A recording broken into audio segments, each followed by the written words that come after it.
السلام علیکم مائی YouTube family, آپ سبھی سننے والوں کو میرے چینل ہارر ٹی وی پہ ویلکم۔ کہتے ہیں کہ ہمارے ارد گرد بھی ایک پراسرار بھری دنیا آباد ہے۔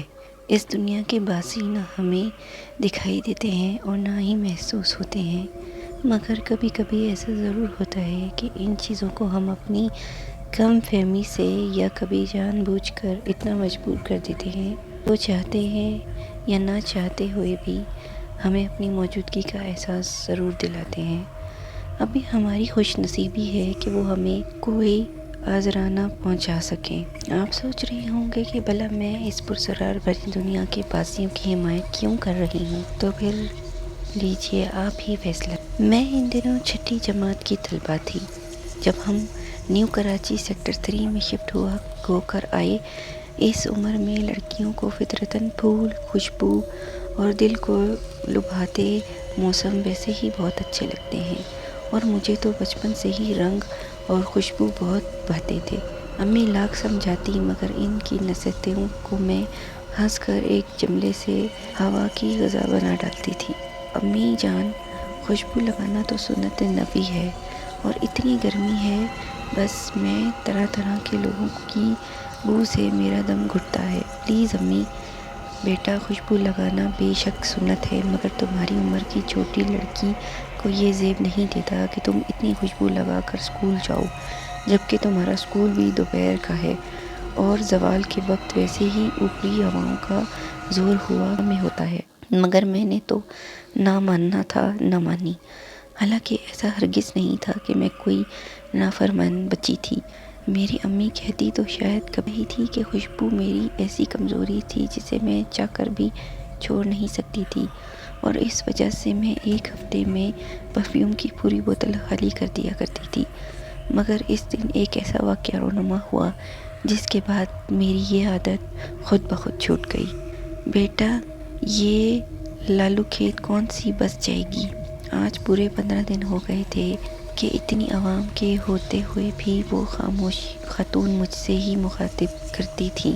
میں بیزاری سے ان کی طرف دیکھتے ہوئے بولی، آنٹی آپ روز مجھ سے ایک ہی سوال پوچھتی ہیں اور میں روز ایک ہی جواب دیتی ہوں، پھر بھی آپ کو پتہ نہیں چل سکا کہ لالو کھیت یہاں سے بس ایک ہی بس جاتی ہے، F16۔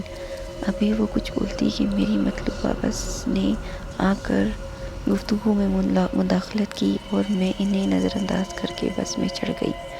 آج ویسے ہی مجھے دیر ہو گئی تھی اور میرا سائنس کا ٹیسٹ بھی تھا۔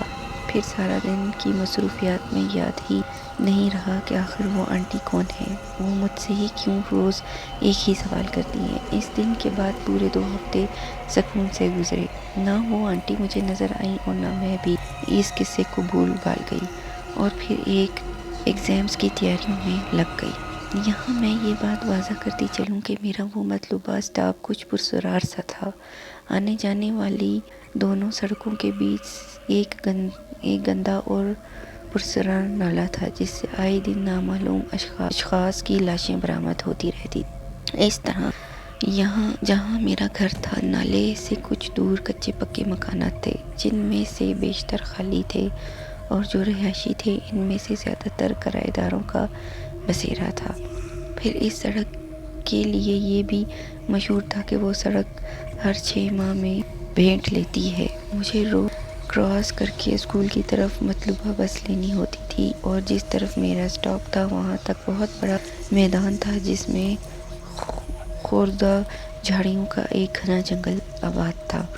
میرے اسکول جانے کے وقت اکثر ہی وہاں سناٹے کا راج ہوتا تھا، کبھی کبھار وہاں رش ہوا کرتا تھا، مگر میں اس وقت کیونکہ بچی تھی اس لیے کبھی ان باتوں کو محسوس نہیں کیا۔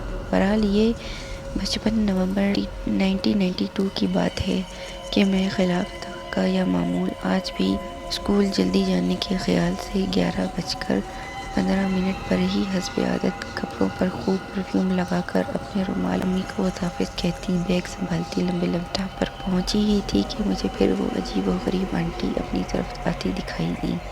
میں دعا کر رہی تھی کہ میری مطلوبہ بس B2 جو کہ نیو کراچی سے میرے اسکول کے سقی حسن تک پہنچاتی تھی آ جائے، کہ اسی اثنا میں وہ آنٹی مجھ تک پہنچ گئی۔ کیسی ہو کرن؟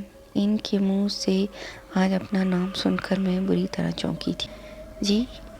جی ٹھیک، مگر آپ کو میرا نام کیسے معلوم ہوا؟ میں نے کھکھالتے ہوئے پوچھا تو ایک بڑی عجیب سی ہنسی ان کے منہ سے برآمد ہوئی، جیسے کسی ریل کی پٹری پر بڑی رفتار سے کوئی ٹرین گزر رہی ہو یا کوئی لاؤڈ سپیکر پھٹ گیا ہو اور دماغ کو سن کر دینے والی آواز کان کے پردے پھاڑ رہی ہو۔ میں اسٹاپ پر اکیلی تھی اور بس نہ جانے آنے میں کیوں اتنی دیر لگا رہی تھی۔ گھبرا کر میں نے اس عورت کی طرف دیکھا، وہ اب بھی مسلسل ہنس رہی، چہرے پر ہمیشہ کی طرح نقاب تھا، جس سے اس کی لہو رنگ آنکھیں نظر آ رہی تھیں جو ایک پل میں لگتا تھا کہ اگل پڑیں گی۔ خوف کے مارے میرے پیر زمین پر جم چکے تھے، سانسیں تھم کر رگوں میں خون کو منجمد کرنے لگی تھیں۔ میں چیخنا چاہتی تھی مگر حلق سے کوئی آواز ہی نہیں نکل رہی تھی۔ اسی اثنا میں اس عورت نما آصف یا آصف نما عورت نے میرا ہاتھ پکڑ کر گھسیٹنا شروع کر دیا۔ وہ مجھے گھسیٹ رہی تھی اور مجھے جیسے سکتہ ہو گیا تھا۔ اب میں مکمل اس کی گرفت میں تھی۔ سخت سردی میں بھی میرا پورا بدن پسینے میں شرابور تھا اور لگتا تھا کہ ابھی سینے سے میں قید توڑ کر باہر آ جائے گا۔ دفعتاً میرے پورے جسم میں خراشیں پڑنے لگیں، سکتہ ٹوٹتا اور میں نے دیکھا کہ میں اس میدان کی کھدرو جھاڑیوں میں رت میں اس مخلوق کے ساتھ ساتھ گھسیٹی جا رہی تھی۔ اچانک جیسے میرے دماغ کو کسی نے سگنل دیا کہ تم تو قرآن پاک پڑھتی، پھر کیوں اپنے اللہ سے رجوع نہیں کرتی؟ اسی کی مدد چاہیے تمہیں۔ بس پھر مجھے جتنی آیتیں قرآنی یاد آتی گئیں، درود شروع کر دیا۔ ساتھ ہی میری کوشش تھی کہ کسی طرح اس عورت سے اپنا ہاتھ چھڑا لوں کہ اچانک ہی جھاڑیوں میں کچھ سرسراہٹ ہوئی اور ایک نہایت ضعیف بزرگ باہر آئے جن کے ہاتھ میں لاٹھی تھی۔ جیسے ہی انہوں نے اپنی لاٹھی اس عورت کی طرف ماری، وہ خوفناک عورت ایک دل دوز چیخ مار کر میرا ہاتھ چھوڑ کر تیزی سے بھاگی اور انہی جھاڑیوں میں کہیں گم ہو گئی۔ میں بھی ایک چیخ کے ساتھ بے ہوش ہو گئی اور پورے 3 دن بعد ہوش میں آئی۔ اس کے بعد کے حالات مجھے امی کی زبانی معلوم ہوئے کہ تم کو ایک بارش بزرگ نے بچایا ہے بیٹا، وہ پتہ نہیں کس سے گھر کا پتہ معلوم کر کے تمہیں گھر لائے۔ وہ کہہ رہے تھے کہ اگر وہ وقت پر تمہارا ہاتھ نہیں پکڑتے تو تم بس کی تیز رفتاری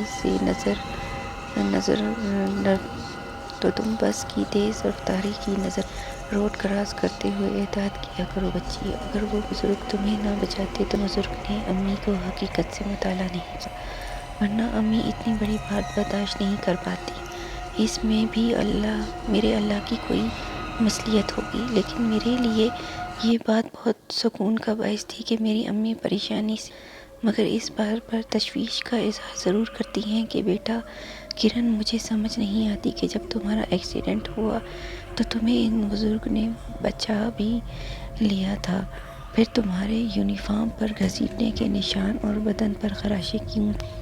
میں بس اتنا ہی کہہ پائی کہ امی جان، میں تو بے ہوش ہو گئی تھی، پتہ نہیں کیا ہوا ہوگا، اور میں خود آج بھی یہی سوچتی ہوں کہ وہ کون تھی اور مجھے کہاں لے کر جانا چاہتی۔ کہیں امی کی کہی ہوئی بات کانوں سے ٹکرا جاتی۔ بیٹا کرن، تم اتنی تیز خوشبو لگا کر اسکول مت جایا کرو، زوال کا وقت ہوتا ہے۔ اور اب میرے پاس جواب کہ میں اس بات کو رد کر دوں۔ کیا آپ لوگ جانتے ہیں کہ میرے ساتھ اس دن کیا ہوا؟ وہ سب کیا تھا؟ کوئی غیبی مدد یا غیبی نصیحت؟ لسنرز، اگر آپ لوگ چاہتے ہیں کہ میری سٹوریز آپ لوگوں تک ایسے ہی پہنچتی رہے تو میرے چینل کو سبسکرائب کریں اور میری ویڈیوز کو لائک اور شیئر ضرور کریں۔